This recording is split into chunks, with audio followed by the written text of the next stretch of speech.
आध्यात्मिकता में बहुत आवश्यक यह भाव है, एक रसिक का, एक सच्चे भगवत भगत का ये भाव है।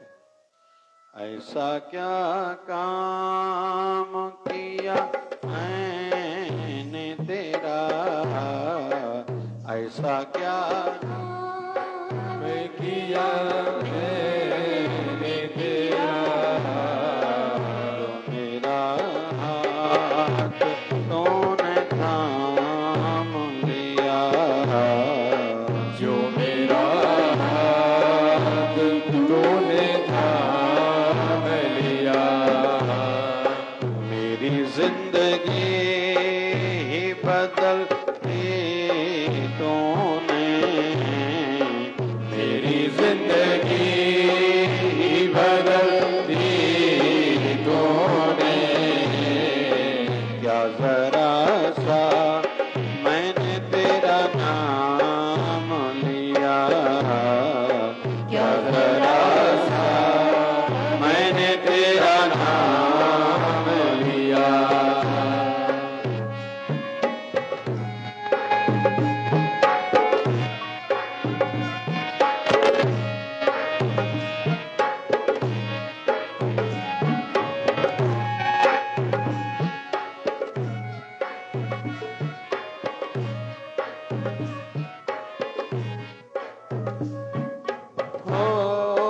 इस जमाने में मैं अकेला था, इस जमाने में मैं अकेला था, तेरी माया के रंग में खेला था, तेरी माया के रंग में खेला था, तेरी माया न सताएगी उसे, तेरी माया न सताएगी उसे, जिसे अपना तूने मान लिया, जिसे अपना तूने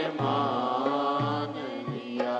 ऐसा क्या काम किया मैंने तेरा, ऐसा क्या काम किया मैंने तेरा, जो मेरा हाथ तूने थाम लिया, जो मेरा हाथ तूने थाम लिया।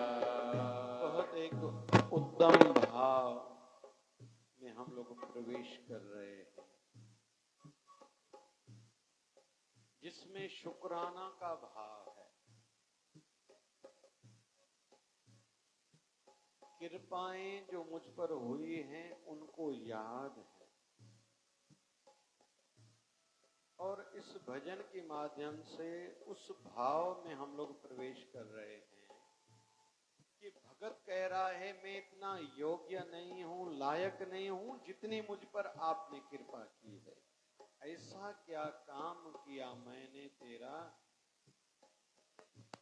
जो मेरा हाथ तूने थाम लिया। मैंने ऐसा कुछ तो किया नहीं, आपने मेरा हाथ पकड़ लिया, मेरी जिंदगी ही बदल दी तूने, क्या जरा सा मैंने तेरा नाम लिया। थोड़ा जप मैंने क्या किया, आपने तो मेरी जिंदगी ही बदल दी है। ये भगत का एक भाव है। और एक बिंदु में कहूंगा, संसार में कहते हैं जो दिखता है वो बिकता है। संसार में जो दिखता है वो बिकता है। आध्यात्मिकता में जो जितना छुपता है बाद में जाके वही छपता है। जितना जो गुप्त रहेगा, छुपके भक्ति करेगा, गुप्त दान करेगा, व्रत नियमों का पालन करेगा, ये किसी पर कोई एहसान नहीं करता। कहते ना कि महात्मा गांधी जी जब पद यात्राओं का दौर चल रहा था, समय चल रहा था, तो एक दिन महात्मा गांधी जब थके हुए आश्रम में आए थे शाम को, बहुत पद यात्रा की थी, एक ही दिन में कई किलोमीटर पैदल चले थे, तो शरीर में थकान थी। तो अपने नजदीकियों को कहा कि मैं थोड़ी देर के लिए विश्राम करता हूं, फिर संध्या काल का जो नित्य नेम का समय है मुझे उठा लेना, संध्या करेंगे साथ में। तो जब नित्य नेम का संध्या काल का समय था तो महात्मा गांधी को थकान के कारण नींद आ गई। दूसरे दिन सवेरे आंख खुली तो महात्मा गांधी ने कहा क्या समय हुआ है, तो उन्होंने बताया कि सुबह का ये समय हुआ है। अरे मैं कल शाम रात को नहीं उठा था। बोले नहीं। बोले मेरी फिर कल शाम वाली संध्या नित्य नेम छूट गया। बोले हाँ। बोले ये ठीक नहीं हुआ। तो सभी कह रहे थे कि आप राष्ट्र की सेवा में हो, अगर किसी कारण से एक समय का नित्य नेम नहीं हुआ तो कौन सी बड़ी बात है, आप सेवा में तो थे। महात्मा गांधी ने कहा नहीं, नित्य नेम अपनी जगह पर, सेवा अपनी जगह पर। आज पूरा दिन खुद के मन को दंडित करने के लिए उपवास रखूंगा, भूखा रहूंगा, कुछ नहीं खाऊंगा, कि जैसे आगे चल के मेरा मन ये गलती ना करे। हरि के भक्त हैं ना, वो खुद के लिए नियम बनाते हैं। और एक अलग बात कहता हूं, जितने समझदार लोग बैठे हैं उनके लिए, हमारी आईपीसी इंडियन पैनल कोड के जितने भी रूल्स हैं, कानून है ना, अंग्रेजों ने बनाए थे। अभी चेंजेस हुए हैं 1 जुलाई से। अंग्रेजों ने नियम ऐसे बनाए थे कि जैसे हर व्यक्ति कानून के हिसाब से गैर कानूनी हर काम कर रहा है। मतलब हम सबके घर, हम सबके दुकान, या जिस पर भी गवर्नमेंट जब भी हाथ डालना चाहे ना, किसी न किसी कानून के अंतर्गत वो कर सकती गवर्नमेंट जो भी चाहे। ये अंग्रेजों ने नियम बनाए थे। मतलब हम हर समय कदम कदम पर गैर कानूनी चल रहे हैं, क्योंकि अंग्रेजों का ऐसा मानना था कि ये दबे रहने चाहिए, भारतीय सर न उठाएं। जैसे बजट वो जब भी घोषित करते थे, बजट सामने लाते थे तो शनिवार को शाम को 5 बजे, जैसे दूसरे दिन रविवार हो, सोमवार को कोई भी चिल्ला नहीं पाए। अभी हमारी वर्तमान की सरकार ने कुछ साल पहले ये नियम बदला है। तो संसार में लोग कानून बनाते हैं दूसरों के लिए, आध्यात्मिकता में रसिक नियम बनाते हैं खुद के लिए, क्योंकि उनको खुद को ठीक करना है। संसार में कहा जाता है आपको ऐसा करना चाहिए, आध्यात्मिकता की मान्यता है मुझे क्या करना चाहिए। तो आज हमने एक भाव लिया है, इसी भाव को संसारी दृष्टि से देखें। आपने मेरे लिए किया ही क्या है, मेरे माता पिता ने मेरे लिए किया ही क्या है, पति ने मुझे दिया ही क्या है, पत्नी ने मुझे किया ही मेरे लिए क्या है। हर कोई रूठा हुआ है, मेरे भाई ने मेरे लिए क्या किया है, देवरानी ने, जिठानी ने, सासू माँ ने, बहू ने मेरे लिए किया ही क्या है। शिकायतें ही शिकायत। यहाँ भगत कह रहा है मेरे ऊपर इतनी कृपा आपने की, मैं इस दुनिया में अकेला था, आध्यात्मिक दृष्टि से माया के रंग में खेला था। तेरी माया न सताएगी उसे जिसे अपना तूने मान लिया है। मेरे गुरुदेव आप ऐसे हो जिनके ऊपर आपकी कृपा होती है ना, आपकी माया उसके ऊपर प्रभाव नहीं डाल सकते। बहुत बढ़िया भाव है। आइए और गुनगुनाते हैं।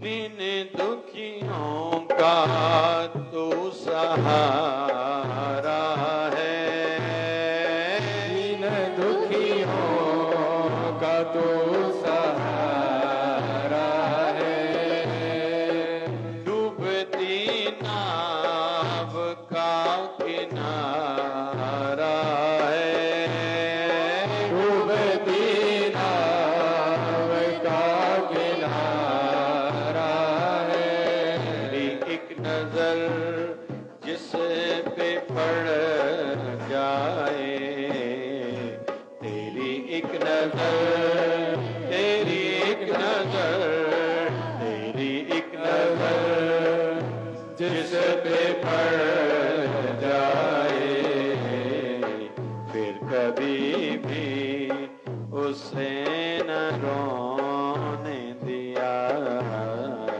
फिर कभी भी उसे न रोने दिया।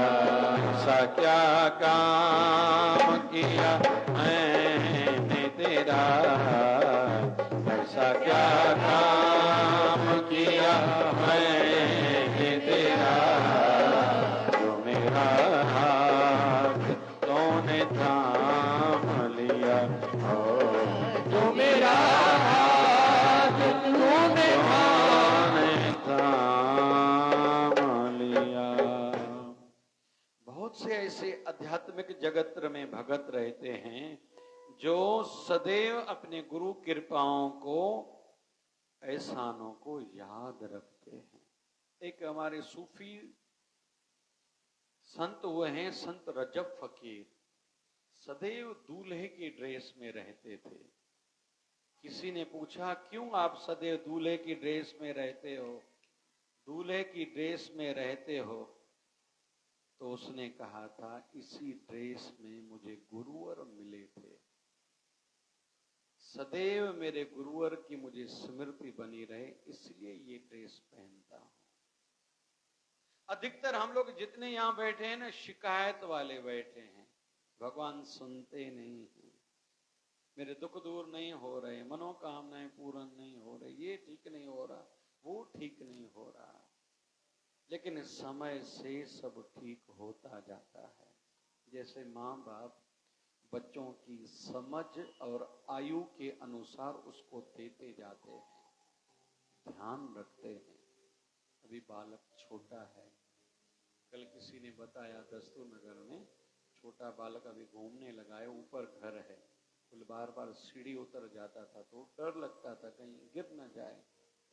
तो परसों लोहे की गेट बनाई उन्होंने और लोहे की वायर से उसको बंधवा दिया था, जैसे बच्चा नीचे जा नहीं पाए। तो कल सुबह को उस गेट को बार बार हिला रहा था, यहाँ तक ऊपर उसके आके वो गेट गिरी। बोले पूरा घर ही डर गया, जैसे घबरा गया था, लेकिन चोट ज्यादा नहीं लगी। तो माँ बाप देखते हैं बच्चे की आयु क्या है और समझ कितनी है, उस अनुसार उसको देते जाते हैं।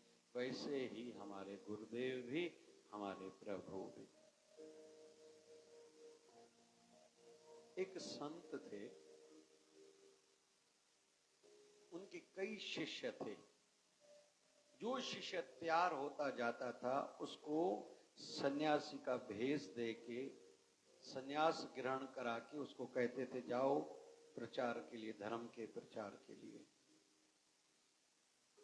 उनमें से एक शिष्य ऐसा था, ध्यान से सुनना, एक शिष्य ऐसा था, उसको लग रहा था मेरे गुरुदेव की मेरी ओर नजर ही नहीं है, मैं तो तैयार हूं, मुझे तो सब समझता है। हम लोग भी जितने बैठे हैं, हम सबके मन में ये है कि मुझे सब समझता है। अरे समझता है तो तुम चिंता में फिर क्यों रहते हो? जैसे हमें स्नान करना समझता है तो स्नान करते समय हम घबराते हैं या चिंतित होते हैं क्या? कभी कंफ्यूज होते हैं क्या मुझे स्नान करना है? रोटी खाना में एक्सपर्ट हैं हम लोग, तो रोटी खाते समय कभी हम डिस्टर्ब होते हैं क्या? जिनको 2 व्हीलर 4 व्हीलर गाड़ी चलाने आती है वो चलाते समय डिस्टर्ब रहते हैं क्या? नहीं। लेकिन जो काम नहीं आता उसमें ही हमें कन्फ्यूजन होती है, डिस्टर्बेंस होती है, चिंतित होते हैं, पता नहीं मैं कर पाऊंगा या नहीं कर पाऊंगा। तो गुरुदेव ने उनको कहा, गुरुदेव के लिए मन में ये सोच रहा था मेरे गुरु को मेरी ओर ध्यान है नहीं, शायद समझता नहीं है, मैं तैयार हूं। एक दिन गुरु के पास गया शिकायत की दृष्टि से। बहुत लोग घर के बुजुर्गों से सदैव नाराज रहते हैं, मेरी सासू माँ ठीक नहीं, ससुर ठीक नहीं, मेरे पिता ठीक नहीं, मेरी माता जी ठीक नहीं, उनको नहीं समझता, मेरा बड़ा भाई ठीक नहीं, बड़ी बहन ठीक नहीं, बड़ी भाभी ठीक नहीं है। अक्सर घर परिवार मेरी ननंद ठीक नहीं, ये झंझट बहुत है।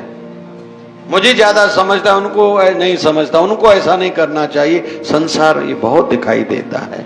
आध्यात्मिकता में भी जिसने थोड़ा बहुत किया ना, थोड़ा खुद को संभाला नहीं, तो मन में ऐसे संशय आने लगते हैं।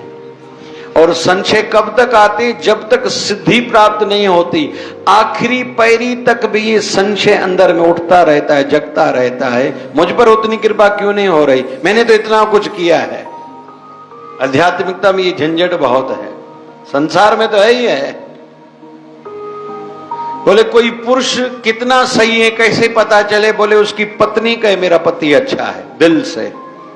पैसा वठण लाए तो चौंधी ने मुझे घोट राज जाए केरा चाहो ना भाई। जिनको अपने परिवार वालों से सर्टिफिकेट मिला ना, वो मतलब ठीक होने की दिशा में है। और आध्यात्मिक जगत में जिनको अपना गुरुदेव सर्टिफिकेट दे, ये ठीक है। जैसे स्वामी विवेकानंद महाराज के लिए स्वामी रामकृष्ण परमहंस कहा करते थे, ये जो बोलता है वाणी इसकी है, लेकिन वो ज्ञान इसके हृदय से मेरा ही उत्पन्न होता है। बहुत से कम ऐसे लोग रहते हैं जिनके ऊपर अपने गुरुदेव की इतनी कृपा रहती है। तो ये गुरु के लिए संशय मन में रख रहा है, मेरे गुरु को समझता नहीं है। मैं तो अभी तैयार हो चुका हूं, सिद्ध पुरुष हूं, मुझे धर्म के लिए प्रचार के लिए भेजें गुरुदेव बाहर। गुरुदेव ने एक दिन बुलाया, क्योंकि अंतर्यामी जो जिसका नाम है गुरु, वो अंतर्यामी हुआ करते हैं। बुलाया, भाई इधर आओ। बोले एक काम करो। बोले क्या? बोले मेरा नियम है, जिस भी शिष्य को मैं तैयार करता हूं उसको पड़ोस के गांव में किसी न किसी गांव में भेजता हूं, जाओ मदोकरी करके मांग करके लाओ और लोगों को धर्म का प्रचार भी करो और भगवत भक्ति में भी लगाओ। पड़ोस में एक गांव है, जाओ सवेरे, शाम को आओ, लेकिन आके मेरे से मिलना। शाम को लौटा तो खूब जख्म थे, कपड़े फटे हुए थे। बोले क्या हुआ? बोले किस गांव में आपने भेजा? बोले क्यों? बोले मैंने जब मांगना शुरू किया कि भगवान के नाम पर कुछ दे दो, तो लोगों ने मुझे बहुत पीटा। फिर मैंने लोगों को कहा आओ बैठो, मैं तुम्हें धर्म की बात बताता हूं, तो लोगों ने पत्थर मारे, किसी ने मेरे कपड़े फाड़े। एक व्यक्ति ही ऐसा था जिसने दूर से रोटी फेंक दी, आओ, बस वो ही मिला। गुरु ने कहा चलो भैया मरहम पट्टी करता हूं, बैठो, भोजन आश्रम का करो, जो मांग के लाए हो छोड़ दो, उसको कुत्ते को रोटी खिला दो।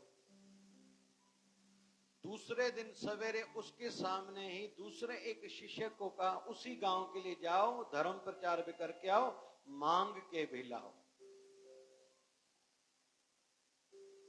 वो लौट के आया शाम को, पहला वाला शिष्य भी साथ में बैठा था। उससे पूछा भैया क्या हुआ? बोले बहुत आनंद में हूं। बोले क्यों? बोले जिस गांव में आपने भेजा वहां के लोग धर्म में आस्था नहीं रखते थे, भक्ति में कोई रुचि नहीं थी, तो मुझ में क्या है उसकी भी परीक्षा हुई। मैं कितना तैयार हूं, लोगों को धर्म से जोड़ पाता हूं या नहीं, भक्ति करा पाता हूं या नहीं। वैसे लोग भोले भाले थे, गांव के लोग हैं, किसी ने उनको धर्म के लिए भक्ति के लिए समझाया है नहीं, वो लोग बेचारे समझे नहीं, उनका दोष नहीं है। मैंने धीरे धीरे उनको प्यार दिया। जिन्होंने पत्थर, मुझे भी कईयों ने पत्थर मारे, मैंने उनको हाथ जोड़ के कहा भैया आपको कष्ट होता होगा, बैठ जाओ। थोड़ा धर्म का प्रचार किया, थोड़ा नाम का प्रचार किया, भक्ति का प्रचार किया। एक व्यक्ति ने दूर से ऐसे रोटी फेंक दी, मैंने उसका भी धन्यवाद किया। अभी वो पहला वाला शिष्य ये सुन रहा है, ये दूसरा जो मेरा गुरु भाई है ये भी उसी गांव में गया, इसका भी मेरे जैसा ही हाल हुआ है, लेकिन वो उसको पॉजिटिव में ले रहा है। गुरु को कहने लगा गुरुदेव इसमें और मुझ में अंतर क्या है? बोले दोनों को ज्ञान तो मैंने एक जैसा दिया था, लेकिन इसने भाव से वो ज्ञान ग्रहण किया है, तूने केवल ज्ञान बढ़ाने के लिए ज्ञान मेरा ग्रहण किया है। दूसरा, ज्ञान के साथ सौम्यता भी हो। एडजस्टमेंट पावर भी हो, और तीसरा अपने गुरु में निष्ठा हो। मेरे गुरु जब चाहेंगे, जैसे चाहेंगे वो करते जाएंगे, इसके मन में शिकायत नहीं है। तेरे मन में शिकायत है। हम लोग महाभारत में देखते हैं कि 5 पांडव हैं, पांचों अच्छे हैं, एक ही पिता की संतान है, माताएं अलग हैं भले, लेकिन भगवान कृष्ण की कृपा किस पर ज्यादा थी? अर्जुन पर, जिसको गीता का ज्ञान बताया था, और आगे चल के अपनी बहन का विवाह, सुभद्रा का विवाह भी उसके साथ कराया था। और श्रीमद् भगवत गीता में भगवान ने कहा है, वृक्षों में मैं पीपल का वृक्ष हूं, महीनों में माघ मास में हूं, तिथियों में एकादशी तिथि में हूं, नदियों में गंगा नदी में हूं, और पांडवों में अर्जुन में हूं। मतलब मुझ में और अर्जुन में कोई अंतर नहीं। जबकि भगवान श्री कृष्ण इज्जत ज्यादा करते थे युधिष्ठिर महाराज की, क्योंकि अर्जुन में वो बात थी, समर्पण भाव था, निष्ठा थी। हालांकि दूसरे अध्याय गीता में हम लोग देखें जिसका नाम है पहले विषाद योग, झगड़ा, लेकिन उसको भी नाम दिया गया है योग का। ये भी भगवान से जुड़ने का एक, मिलने का एक तरीका है। झगड़ा करना मतलब झगड़ा भी किससे किया जाता है? जो अपना हो। मन का हाल अर्जुन ने भगवान के सामने रखा है। मुझे लड़ाई नहीं लड़नी, जीतूंगा फायदा क्या होगा? अपनों को ही मार के जीतूंगा। मेरी ये जीत भी कौन से काम की जीत हुई? जिनसे जीतूंगा उनकी पत्नियां बेवाह हो जाएंगी, विधवा हो जाएंगी, उनकी संतान अनाथ हो जाएगी। मुझे नहीं युद्ध लड़ने। अगर मैं हार गया, इसमें कौन सी फिर अच्छी बात हुई? मैं हारना चाहता ही नहीं। फिर हमारी पत्नियां विधवा होंगी, हमारी संतान अनाथ होगी। हम लोग अर्जुन के लॉजिक सुने ना, आश्चर्य लगता है। दूसरे अध्याय के आधे अध्याय तक खुद को ऐसे लगता है अर्जुन सही है, भगवान कृष्ण गलत है। लेकिन फिर भगवान कृष्ण ने कहा, अर्जुन ये जो तू बोल रहा है ना, ये तेरा मोह बोल रहा है।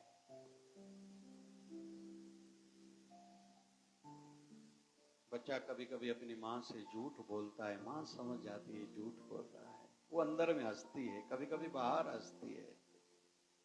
वो समझती है इसको ऐसे लग रहा है, मुझे नहीं समझता, अरे मैं तेरी माँ हूं भाई। तो अर्जुन ने सब भाव श्री चरणों में व्यक्त किया था। ठाकुर जी ने फिर अर्जुन के लिए बहुत कुछ किया। स्वर्ग भेजा था, देवताओं से शक्तियां प्राप्त कर लगे लाओ। और हनुमान जी महाराज की भी तपस्या कराई थी अर्जुन के रथ के झंडे में। हनुमान जी महाराज का वास था। इतनी कृपाएं ठाकुर जी ने करी थी अर्जुन पर। क्यों? क्योंकि वो योग्य था। भगवान ने उसकी योग्यता देखी तभी इतना कुछ दिया था। हम भी कभी भी शिकायत की ओर न बढ़ें। जैसे कहते हैं दुनिया में 2 प्रकार के लोग हैं। एक लेफ्टिस्ट रहते हैं, जो नास्तिक लोग हैं, वो क्या सिखाते हैं? अभी भारत में थोड़ा उनकी मात्रा कम हुई है, वैसे साउथ पूरा भारत का उन लोगों से भरा पड़ा है। वो क्या सिखाते हैं? हमारा अधिकार क्या है? तांजो हक कुछ आए घोरी करे वट्टो भाई छट जाए, ना डेरानी के ना छट जाए, ससु के भी ना छट जाए, सौरे के भी ना छट जाए। मेरा अधिकार क्या है? लेकिन दूसरे हैं राइट्स, जो कहते हैं तुम्हारा फर्ज क्या है, दायित्व क्या है, वो वही केवल सिखाते हैं। अरे जिसने रोटी खाई, किसी को बोलने की जरूरत है क्या मेरी भूख उतर जाए? किसी ने पानी पिया तो किसी को बोलने की जरूरत है क्या मेरी प्यास उतर जाए? जो अच्छाई के काम करता है उसके मन को शांति खुद ही मिलेगी, यश मिलेगा, पुण्य बढ़ेगा, स्वर्ग मिलेगा, दुख कम होंगे। ये किसी को कहने की जरूरत थोड़ी है। जो लेफ्ट हेड्स लोग सिखाते हैं कि अधिकार मांगो, क्यों मांगे? तुम करो, मिलता तो खुद ही जाएगा ना भाई। हम लोगों में से जिन लोगों ने भी उपवास रखा है, ये तपस्या है। मुझे कल तो एक व्यक्ति ने ऐसा भी कहा कि महाराज जी दूसरे किसी संत से जुड़े थे, वो भी संत थे, बोले हमारे गुरुदेव कहते थे जब भी हमारा अनुष्ठान चालू हो दूसरों के कार्यों के लिए आप जाओ, क्योंकि आप तपस्या कर रहे हो, जहां चरण घुमाओगे उसके काम बन जाए। क्योंकि अभी हम लोग साधारण नहीं है, इतने सारे नियमों में हम लोग चल रहे हैं। तो हम लोग जितने भी 9 दिनों का जिनका उपवास है, 40 दिन का उपवास है, जिनका भी चतुर्मास चल रहा है, या जिन्होंने भी रोज दीप जलाने का संकल्प किया है, जिन्होंने भी बाराणे साहब का नियम का व्रत धारण किया है, वो साधारण नहीं है। उनको मिलेगा खुद ही, मांगने की जरूरत नहीं है। तो शिकायत नहीं, भाव ऊंचा हो। जैसे माई मीरा क्या कहती थी, मेरे तो गिरधर गोपाल, जोर से गाइए, मेरे तो गिरधर गोपाल, नहीं आवाज नहीं आ रहा, ये हमारे मन तक आवाज जाए, मेरे तो गिरधर गोपाल, मेरे तो गिरधर गोपाल, मेरा एक गिरधर गोपाल है। लेकिन दूसरा विषय है, दूसरा न कोई, मैं और किसी को जानती नहीं हूं। मां सीता जब धरती में समा रही थी तो यही प्रार्थना करी थी कि हे धरती माता, अगर मैंने राम जी के सिवा मन करके कभी बुरा अगर सोचा ही नहीं, किसी को पुरुष तक नहीं समझा, अगर मैं सही हूं तो हे धरती मैया मुझे अपनी गोद में स्थान दो।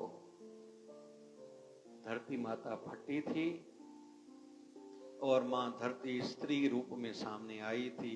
मां सीता को गोद में बिठाया और धरती में समा गई।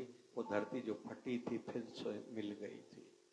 मतलब सीता माता ने क्या कहा था, मन करके भी मैंने किसी पुरुष को पुरुष तक नहीं समझा, मतलब गलत दृष्टि से उसको इसके लिए कभी सोचा तक नहीं। अपने जितना पति के सिवा, अपने जितना भाई, अपने से बड़ा पिता, अपने से छोटा बेटा, बस ये रिश्ते यही हैं। आध्यात्मिकता में भाव ये है कि आपने इतनी मुझ पर कृपा करी है, मैं कहां लायक हूं। हमारे गुरुदेव भगवान सदगुरु स्वामी शिव भजन जी महाराज की परंपरा में दूसरी पातशाही बाबा राम भजन साईं का फोटो ही नहीं है। क्यों? क्योंकि वह कहते थे पहली पातशाही, पहले पीठाधीश्वर 1008 सदगुरु बाबा हरभजन साहब का ही फोटो रहना चाहिए, क्योंकि मैं केवल उनके ही धम से हूं, मैं तो उनका एक सेवक हूं ना। तो कोई फोटो छुप के अगर निकालता भी था, पहले के जमाने में 200 साल 250 साल पहले बड़ी कैमराएं होती थी, वो हाथ डाल के पता नहीं कैसे निकालते, वो रील ही जल जाते थे, कैमरा ही जल जाते थे। क्योंकि बाबा राम भजन साईं का नहीं चाहते थे मेरा फोटो निकले, मेरे गुरुदेव का बाबा हरभजन साईं का फोटो रहे।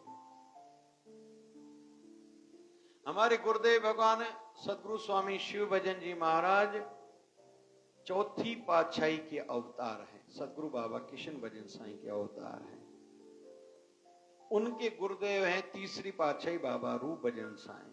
तो हमारे गुरुदेव भगवान ने इस शरीर में भी अधिकतर प्रचार तीसरी पातशाही बाबा रूप भजन साईं का किया था।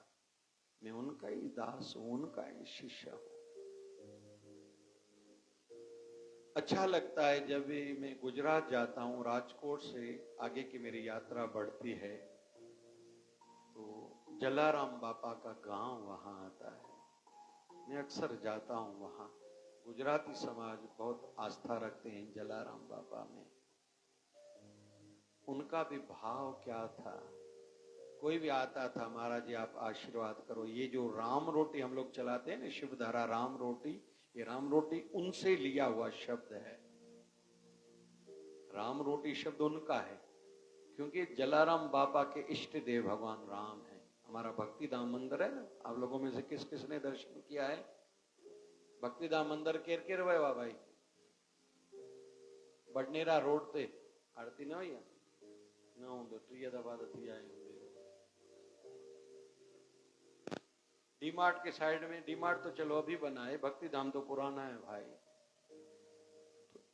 वहां भी गुरुवार गुरुवार के दिन राम रोटी चलती है, दोपहर को वहां शायद एक टाइम चलाते हैं गुरुवार गुरुवार को। तो जलाराम बापा राम रोटी चलाते थे। अभी भी आप दक्षिण वहां जाओ, भंडारा चलता है, वहां दक्षिणा देना चाहो नहीं लेते। क्यों? बोले इतना इंटरेस्ट भी हम लोग नहीं खा पा रहे हैं। तो जलाराम बापा जब थे, उनके पास कोई आता था, महाराज जी आप आशीर्वाद करो, तो जलाराम बापा क्या कहते थे? मैं जिनका दास हूं राम जी, अंदर राम दरबार सजी हुई है, जाके आप उनसे आशीर्वाद मांगो, मैं तो सेवक हूं, मेरे पास क्यों आए, जाओ उनसे कृपा मांगो। तो जितने भी भारत में, लेकिन विदेश में भी लगभग दुनिया भर में जलाराम बापा के मंदिर हैं, तो उनकी आज्ञा थी अंदर राम दरबार हो, भगवान श्री राम, मां सीता, लक्ष्मण जी और हनुमान जी महाराज के दरबार सजाओ, मैं तो सेवक हूं, मेरा स्टेचू फोटो बाहर लगाओ। हमारे भक्ति धाम में भी ऐसे है और ऐसा पूरी दुनिया में है। तो जो भक्त है ना, वो अधिकार नहीं मांगते, मुझे ये चाहिए, मुझे ये मिलना ही चाहिए, मेरा अधिकार बनता है, मुझ पर कृपा क्यों नहीं हो रही। फिर आध्यात्मिकता में जो नए लोग आते हैं वो शिकायतें करते हैं, बाबा सुन तो नहीं रहे हैं, मैंने तो 16 सोमवार रखे, भगवान शिव जी ने मेरी मनोकामना पूर्ण की ही नहीं, नवरात्रे रखे, माता रानी ने तो मेरी सुनी ही नहीं, शिवधारा झूलेलाल चालिया तो हम 3 साल से आ रहे हैं, मेरा काम तो बना नहीं। अरे भैया समय आएगा, सब ठीक हो जाएगा। कभी कभी कोई काम न होने में भी हमारा भला होता है। जापान में एक कहावत है, बोलना जितना काम करता है, न बोलना 100% ज्यादा काम करता है। कभी कभी मौन रहना ज्यादा फलदायक रहता है, हर जगह बोला नहीं जाता। तो आज हम लोग आध्यात्मिकता का एक सिद्धांत सीख रहे हैं। यहाँ दिखावा करने की या जताने बताने की जरूरत नहीं है, तुम भाव रखो, कृपा खुद ही हो जाएगी। और सदैव ऋणी रहो, सदैव ऋणी रहो। मुझ पर बहुत कृपाएं हुई, इतना मैं लायक कहां था, ये तो मेरे गुरुदेव की पता नहीं मुझ पर क्यों इतनी कृपा हो गई, मुझ पर तरस आ गया, मुझे इतना कुछ दे दिया। हालांकि ये नियम बनाने रहते हैं। वो कहते हैं कि बाटा का कोई भी शूज लेगा, चप्पल लेगा ना, कभी भी कोई 200 रुपए का जूता है 200 नहीं लिखा रहता, 199 रुपए लिखे रहते हैं, या 99 पैसे 90 पैसे ऐसा कुछ होता है। तामा कहेंगे जान आए भाई, आके बता ना कहता। क्यों? किसी ने बाटा कंपनी वाला मालिक हो या लीवर ब्रादर्स हो, ये लोग तो अभी विदेश में रहते हैं, कमाते भारत का हैं भारत के लोग, अभी रहते लेकिन विदेश में हैं। तो किसी ने कहा था, बाटा कंपनी वाले से पूछा था कि आप 200 का आंकड़ा राउंड फिगर क्यों नहीं लिखाते हो? बोले ये मैं खुद के लिए करता हूं, कभी न कभी मेरे बने हुए कंपनी के बने हुए जूते पर मेरी नजर जाएगी तो मुझे याद आए मैं शुरू में पैसे वाला था, फिर कुछ रुपए मैंने कमाए, फिर 100 आए, फिर 1000 मेरे पास आए, फिर लाख मैंने कमाए, फिर करोड़ हुए, अभी अरब हुए। लेकिन मैं हकीकत में पैसों वाला था। जब मेरे पास चंद पैसे रहते थे, मैं गरीब था, वो बात मुझे याद रहे, इसलिए हर जूते पर लिखाता हूं। कभी न कभी मेरी कंपनी के बने हुए जूते पर मेरी नजर रहेगी, कहीं भूले से कोई अहंकार ना आ जाए तो वो मेरा अहंकार उसी समय नष्ट हो जाए कि शुरू में मैं रियल में मैं ऐसा ही था। और ये हम सब के लिए है, भगवान बढ़ाए। मैंने कल सवेरे के सत्संग में कहा था, या पता नहीं आज के सत्संग में सवेरे कहा था, जिनकी भी इनकम बढ़ी है ना, ज्यादा धंधा चलने लगा है, 40% खाया करो, 60% इन्वेस्ट करो। अगर आध्यात्मिक मुझसे राय मांगोगे तो 10% दान में भी लगाते जाओ, अभी से ही। पता नहीं मन कल फिर जाए तो, पैसा किसी कारण से भगवान न करे चला जाए तो आपने अभी जो पुण्य कर्म कमाया वो आशीर्वाद साथ में रहेंगे। बीच में एक पिक्चर आई थी ना, रजनीकांत की, किसी की मदद की थी और एक किसी ने फ्रॉड किया, सब कंपनियां छीन ली थी। एक पता नहीं ऑटो वाले की किसकी मदद की थी, फिर से वो आगे बढ़ गया था। दिन फिरने में देरी नहीं लगती भैया, इंतजार न करना। ये जो आपकी जेब में नोट है ना, अभी लगता है ये मेरा नोट है। ये जब बैंक से निकला था हजारों जेबों से घूमता हुआ हमारी जेब में आया है और इसके पैर लगे हुए हैं। कल से ये फिर यात्रा करेगा, कल किसी दूसरे की जेब में जाएगा, परसों और किसी की जेब में जाएगा, ऐसे जाते जाते पता नहीं कहां जाएगा। जैसे हमसे पहले 200 लोगों की जेब में गया लेकिन वहां टिका नहीं, हमें भी याद रखना चाहिए ये मेरे पास भी टेम्पररी के लिए आया है, कल जाएगा, पता नहीं कहां तक इसकी यात्रा होगी। हाँ कहो था ना कहो था, घर में वञो पंहिंजे नोटन को पुछिजो घणा जेबियूं घूमी आया हुआ भाई, असाने घणा ॾींहं टिकदे। बहुत लोग क्या करते हैं, दीपावली की रात इतना पूरा पूरा खोलते हैं, पूरा पैकेट खोलते हैं अगरबत्ती का, जय लक्ष्मी माता जय लक्ष्मी माता। अगर केवल अगरबत्ती घुमाने से होता था तो अगरबत्ती धंधे वाले पता नहीं कहां के कहां पहुंच जाते थे। अगरबत्ती से भैया काम होने वाला नहीं है।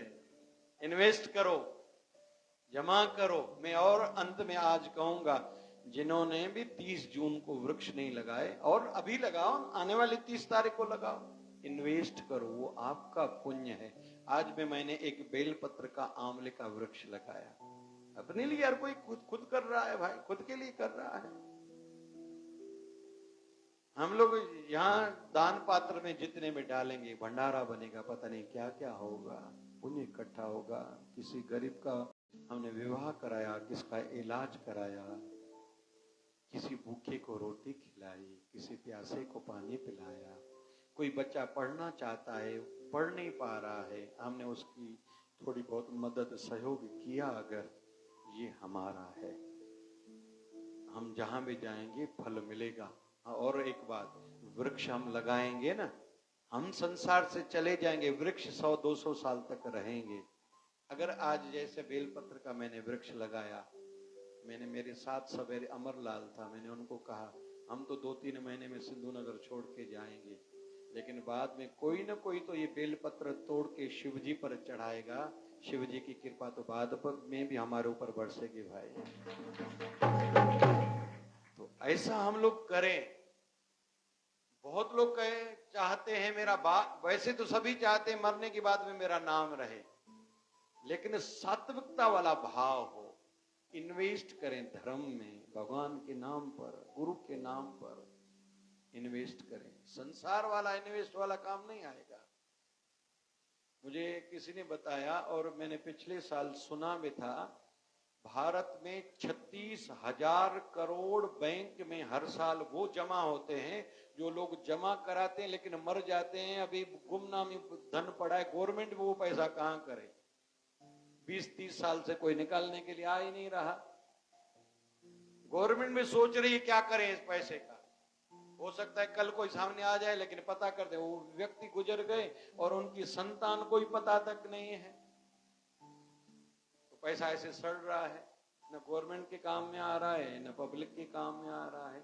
लेकिन हमने जो, हमारे बाबा जी कहते थे, खाया पिया अंग लगेगा, खाया पिया। अभी इन दिनों में उपवास है, फल फ्रूट खाओ, भले थोड़ा महंगा हो, फल फ्रूट खाओ भाई। केर केर खेंदा फल अतुर मते कयो भाई, फल फ्रूट खाओ भाई। हाँ थोड़ो महंगो आए, चऊं था सुंदरदास के रेट घटाए थोड़ा, फल फ्रूट खाओ, खुद पर खर्चा करो, लेकिन जरूरी वाला। महंगी लाख रुपए की लोग मोबाइल लेते हैं, 2 लाख की मोबाइल लेते हैं, आश्चर्य होता है। मैंने अंबानी के लड़के की जब परसों शादी थी, मैंने सुना 241 करोड़ का कुर्ता पहना था। कितने का? जोर से कहो ना भाई, तांजे घरों जातो ने, मनु जोर से चवाए ना भाई, तांजे घरों जातो तो नहीं। कितने का कुर्ता पहना दूल्हे ने? 241 करोड़ का कुर्ता। दूसरे दिन भी वही ड्रेस पहनेगा वो? हाँ बोल रहे हो ना बोल रहे हो? तीसरे दिन 1 महीने के बाद पता नहीं 1-2 बार ही पहनेगा, बड़े आदमी का बेटा है। उपयोग करना चाहिए, लेकिन सदुपयोग करें तो समझदारी है, दुरुपयोग तो बिल्कुल ना करें। बाबा शिवजन साईं की कृपा हो, आज हमने भाव सुना, शिकायत नहीं करो, आभार व्यक्त करो। मुझ पर आपकी जितनी कृपाएं हैं, मैं उतना योग्य नहीं हूं, लायक नहीं हूं, आपने मुझे बहुत कुछ दिया। ऐसा क्या काम किया मैंने तेरा,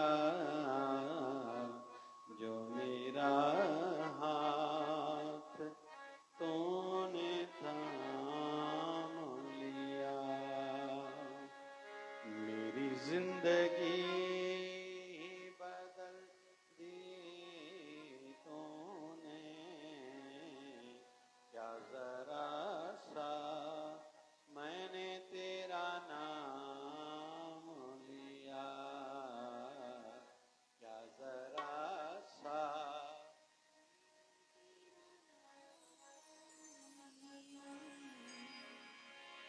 सदा महर जमीड़ा वसाई, सदा महर जमीड़ा वसाई, बाबा शिव भजन साईं, ओ साईं बाबा शिव भजन साईं। मुझो सब कुछ तो ही आई, मुझो सब कुछ तो ही आई, मुझा शिवदा राजा साईं, ओ साईं मुझा शिवदा राजा साईं। मुझो प्यार तो साम जितार तो साम, प्यार तो साम जितार तो साम, प्यार तो साम जितार तो साम, प्यार तो साम जितार तो साम, प्यार तो साम जितार तो साम, प्यार तो साम जितार तो साम। मिलाए रखा ख्याल तो साम, मिलाए रखा शल ख्याल तो साम। मुझे चिंता का शाल बचाई, मुझे बिटकड़ का शाल बचाई, बाबा शिव भजन साईं, ओ साईं बाबा शिव भजन साईं। मुझी बेड़िया थई विच सिर ते, बेड़िया थई विच सिर ते, ओ विच सिर ते, ओ विच सिर ते, भलो पाया थी मां जिंद पीर ते, ओ बस बासा थी मां डेरे लाल ते, ओ आंख जी बानी तू मुझो साईं, आंख जी बानी तू मुझो साईं, तू मुझो साईं, तू मुझो साईं, तू मुझो साईं, तू मुझो साईं। आंख जी बानी तू मुझो साईं, आंख जी बानी तू मुझो साईं। वाहन जो वसीलो तो आई, वाहन जो वसीलो तो आई, आंधी तुझी उम्मीद ते, आंधी तुझी उम्मीद ते, पल पाया थी मां जिंद पीर ते, ओ बस बासा थी मां डेरे लाल ते, आयो लाल झूलेलाल झूलेलाल, आयो लाल दिन मारो, आयो लाल दिन मारो, आयो लाल घोड़े वारो, लाल भल्ले वारो, लाल लखन वारो, आयो लाल सीसा वारो, आयो लाल किन्नर वारो, आयो लाल झूलेलाल झूलेलाल झूलेलाल, लाल झूलेलाल झूलेलाल झूलेलाल, लाल झूलेलाल झूलेलाल झूलेलाल, लाल झूलेलाल झूलेलाल झूलेलाल। लालण जो प्रेमी कोई नची दिखाए, झूलेलाल जो प्रेमी कोई नची दिखाए, झूलेलाल जो प्रेमी कोई नची दिखाए, झूलेलाल जो प्रेमी कोई नची दिखाए। देखो नची न तो सके थोड़ी ताड़ी त बजाए, नची न तो सके थोड़ी ताड़ी त बजाए, केर केर नथो नची सके, जेको नचो न तो सके हथ मथे करे, भाई मां नथो नची सघां,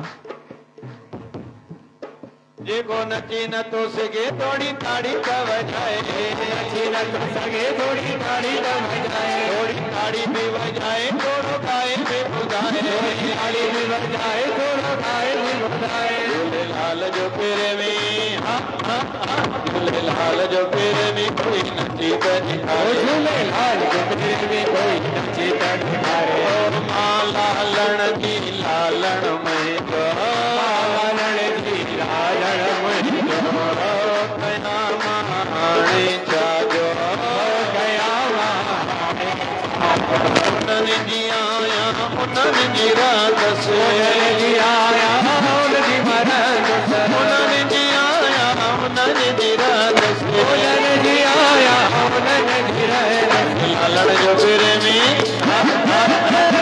लाल जो प्रेमी कोई नची कर दिखाए लाल जो प्रेमी कोई नची कर दिखाए वाह वाह वाह वाह झूले लाल लाल झूले लाल लाल लाल लाल लाल झूले लाल लाल लाल झूले लाल लाल वाह वाह झूले लाल लाल झूले लाल लाल वाह वाह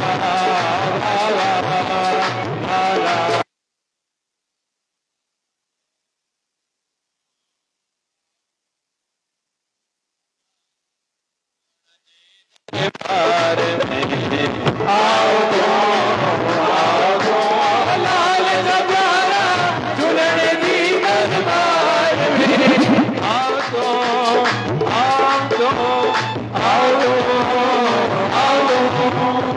जेको लालण जा पंजड़ा गाए लालण मैर वसाए जेको लालण जा पंजड़ा गाए लालण मैर वसाए कमी नदी को झूलण ताई मैर सदाई वसाए कमी नदी को झूलण ताई मैर सदाई वसाए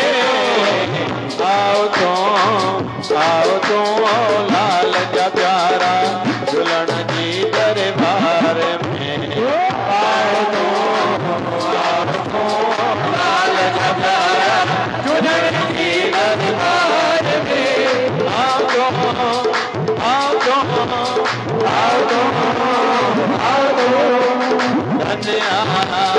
धन्या बाबा शिव भजन सानी धन्या धन्या सानी धन्या बाबा शिव भजन धन्या धन्या धन्या बाबा शिव भजन धन्या धन्या सानी धन्या बाबा शिव भजन धन्या नंदन बाबा शिव भजन नंदन बाबा शिव भजन